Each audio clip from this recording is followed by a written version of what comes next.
Hi, I'm Steph, and this is Tosh.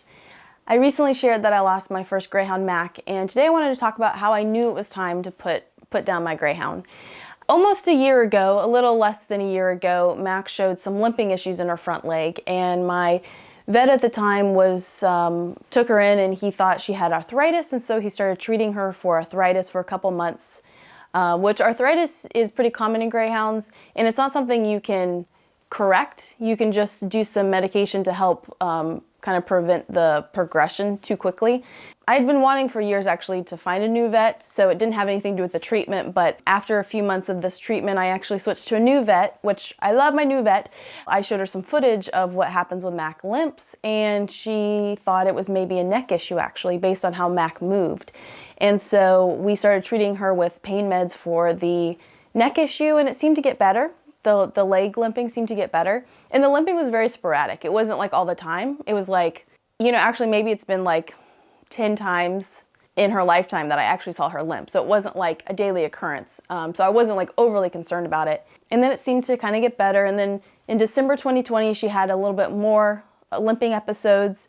And then about 2 weeks ago, she had a major limping issue, way beyond limping. This time she was struggling to get off the couch, and she was struggling to go to the bathroom, or to go to the backyard to go to the bathroom. And it kind of slowly happened over a week, but really like all of this major stuff happened on a Sunday, which is of course when my vet's office is closed. So I was really scared on that Sunday. I thought the arthritis had progressed. So I was really scared. I kind of thought that was the end. But Monday, my vet was able to get me in, and she examined Mac, and she examined her and found that Mac showed a lot of pain in her back, and the back spine area. So I think her newer spot is here, which is a common area. Which would make sense for like having issues with the back. Yeah, lifting it. Yeah. Yeah, because the way she was moving looked like spinal pain instead of like a single leg. Oh, really? Oh. Yeah. And so that's when she started some medication for the spine, the back spine, and it worked for a week, some steroids. And then the second week, not so much. And then we had a 2-week later appointment to kind of check everything. And she wasn't super getting better. She still was in pain. And she was never going to be back to normal. She suggested a couple things, but Mac was not a girl that was okay with being in pain, was okay with looking weak. She was an alpha, and if she couldn't be her whole self, I knew she wasn't going to be happy. So that night after the vet appointment, I went home and I really thought about everything, and I really looked at Mac, and I just looked in her eyes and knew she was ready, and she knew that this was it. And so Tuesday, I made an appointment with my vet to euthanize her, and I did look into some other services. There was 2 other services that I looked at that, they'll come to your home to euthanize the animal, but my vet has just been so good and has been so kind and treated Mac so well that I wanted to do it there. On Tuesday, the last day with Mac, we actually did all of her favorite things.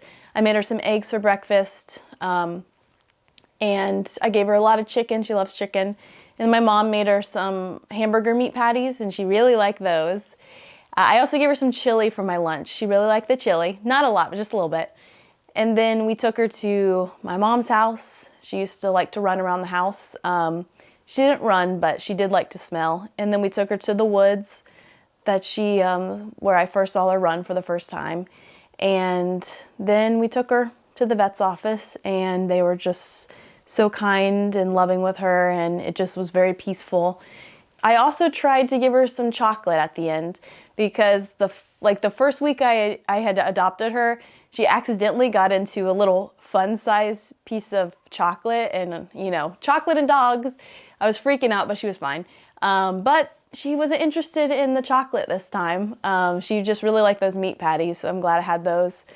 And so that's how I knew it was time. And I think in my next video I'm going to share the euthanasia process, because that was something I was really scared about, and it was way better than I could ever have imagined. I know no one wants to see that, but it might bring some comfort kind of seeing what that process looks like. So thanks for joining me today.